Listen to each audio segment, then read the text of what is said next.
Last year பார்த்தீங்கன்னா 2023ல் நிறைய நல்ல படங்கள் ஜான்லேருந்து ஜூன் வரை ரிலீஸ் ஆச்சு. Starting from Dada, Good Night, Por Thozhil, Ayothi, Viduthalai. அதே மாதிரி இந்த வருஷமும் படம் ரிலீஸ் ஆச்சான்னு கேட்டால் ஒரு நல்ல படம் கூட தமிழில் இந்த வருஷம் ரிலீஸ் ஆகலைன்றது தான் உண்மை. Accept blue star. Blue star எனக்கு ரொம்பவே பிடிச்சிருந்துச்சு. டைரக்டர் ஜெயக்குமாரோட ஃபர்ஸ்ட் படம். ப்ளூ ஸ்டார் ஒரு கிரிக்கெட் பேஸ் பண்ண படமாக தான் இருக்கும்னு நம்பி போனேன். ஆனால் அதை தாண்டி சைலண்ட்டாக நிறைய விஷயம் பேசியிருக்காங்க. நம்ம சர்க்காஸ்டிக் காமெடி பார்த்துருப்போம், ஆனால் ப்ளூ ஸ்டாரில் பாலிடிக்ஸே சர்க்காஸ்டிக்காக பேசியிருக்காங்க.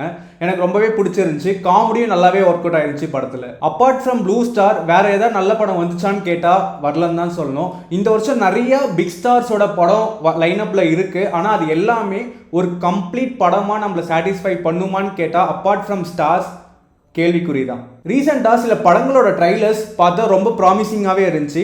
பார்த்ததுக்கு அப்புறம் அந்த படத்துக்கான எக்ஸ்பெக்டேஷன் ரொம்பவே கிரியேட் ஆயிடுச்சு. அப்படி என்னென்ன படத்தோட டீசர் அண்ட் ட்ரைலர்ஸ் ப்ராமிசிங்காக இருக்குன்னு வாங்க பார்க்கலாம். அதுக்கு முன்னாடி சேனலை சப்ஸ்கிரைப் பண்ணலன்னா சப்ஸ்கிரைப் பண்ணிடுங்க.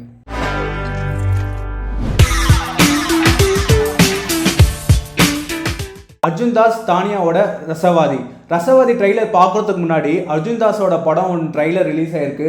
பார்க்கலான்னு தான் ஓப்பன் பண்ணி பார்த்தேன்.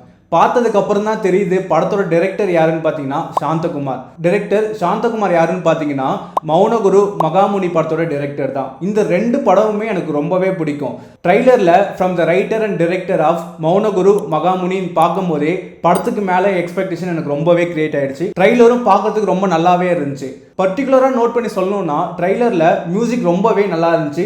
தமன் ஒரு மாதிரி டிஃப்ரெண்ட்டாகவே போட்டிருந்தாரு. யூஸ்வலாக பார்த்தீங்கன்னா ட்ரைலருக்குன்னு ஒரு டெம்ப்ளேட் இருக்கும். ஆனால் ரசவாதி ட்ரைலர் பார்க்கும்போது அந்த டெம்ப்ளேட்டில் இல்லாமல் கொஞ்சம் டிஃப்ரெண்ட்டாகவே இருந்துச்சுன்னு சொல்லலாம். படத்தில் சுஜித் சங்கர் நடிச்சிருக்காரு. அவர் யாருன்னு பார்த்தீங்கன்னா ரீசெண்டாக நம்ம ஆர்டிஎக்ஸ் படத்தில் பார்த்துருப்போம்.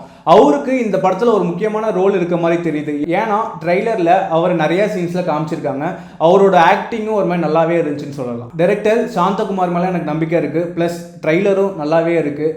இந்த படத்தை கண்டிப்பாக எக்ஸ்பெக்ட் பண்ணலாம். அடுத்த படம் என்னன்னு பார்த்தீங்கன்னா ஆண்ட்ரியாவோட மனுஷி. படத்தோட கேஸ்ட் அண்ட் க்ரூ பார்க்கும்போதே படத்துக்கான எக்ஸ்பெக்டேஷன் கிரியேட் பண்ணுது. கேஸ்டிங்கில் பார்த்தீங்கன்னா ஆண்ட்ரியா நாசர் இருக்காங்க. அப்படியே டெக்னிக்கல் சைடில் பார்த்தீங்கன்னா மியூசிக் இளையராஜா பண்ணுறாங்க. Produced by Vetrimaaran. படத்தோட டைரக்டர் யாருன்னு பார்த்தீங்கன்னா அறம் படத்தோட டைரக்டர் கோபி நயனார் தான் பண்ணியிருக்காரு. ரீசெண்டாக பார்த்த ட்ரைலர்லேயே one of the best trailer மனுஷின்னு சொல்லலாம்.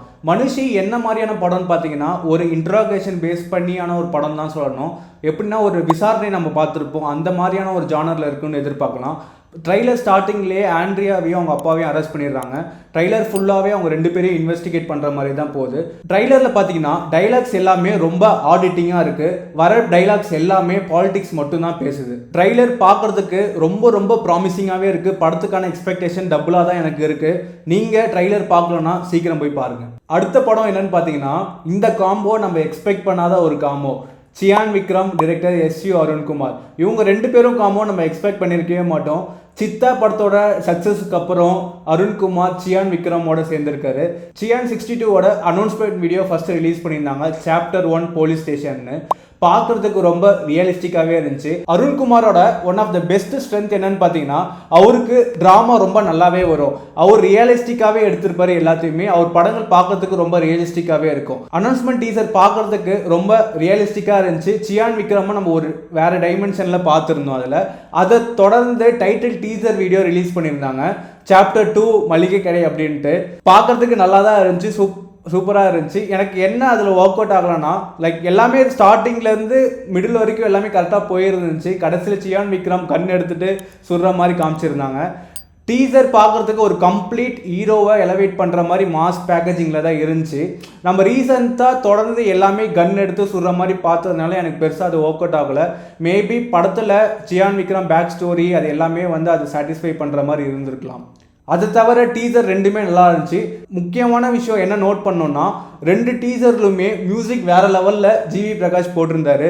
ஜிவி பிரகாஷ் அவர் படத்தை தவிர மற்ற எல்லா படத்துலையுமே மியூசிக் நல்லாவே போடுறாரு. டைட்டில் டீசர் வீடியோவில் எனக்கு இன்னொரு பிடிச்ச விஷயம் என்னன்னு பார்த்தீங்கன்னா சியான் விக்ரம் கடைசியில் 52 ரூபா ஆச்சு சோப் கேட்டிங்களா 62 ரூபா அப்படின்னு சொல்லி முடிச்சிருப்பாரு. சியான் 62 62 அதை கனெக்ட் பண்ணி இங்கே முடிச்சிருப்பாங்க. அந்த விஷயம் எனக்கு ரொம்ப பிடிச்சிருந்துச்சு. அருண்குமார் என்ன மாதிரி படம் பண்ணுவார்னு தெரியும். சியான் விக்ரம் எப்படி அதை எலவேட் பண்ணுவார்னு நமக்கு தெரியும். ஸோ வீரா தீர சூரனுக்கு எக்ஸ்பெக்டேஷன் நல்லாவே இருக்கு.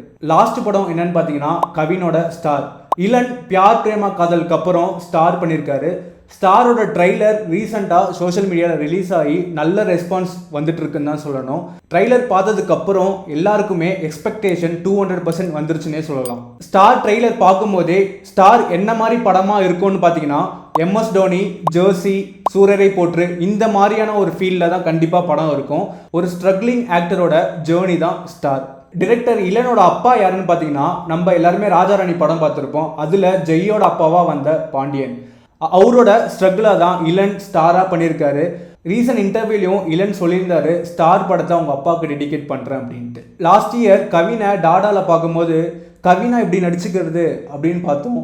இப்போது ஸ்டாரில் பார்க்கும்போது டாடாவில் நடித்த கவினா இப்படி நடிச்சிருக்கிறது அப்படின்னு பார்க்குறோம். கவின் ஒரு படத்துலையுமே அவரை ப்ரூவ் பண்ணிட்டு தான் இருக்கிறாரு.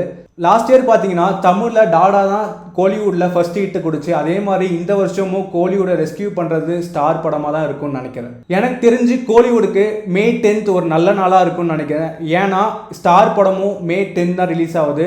முன்னாடியே சொன்ன மாதிரி அர்ஜுன் தாஸோட படம் ரசவாதியும் அப்போ தான் ரிலீஸ் ஆகுது. உங்களுக்கு ரீசெண்டாக ரிலீஸ் ஆன டீசர் ட்ரைலர் எது பிடிச்சிருந்துச்சுன்னு கமெண்ட்டில் சொல்லுங்கள். அதுக்கு முன்னாடி வீடியோக்கு கீழே ரெட் கலரில் சப்ஸ்கிரைப்னு ஒரு பட்டன் இருக்கும், அதை அமைக்கிடுங்க.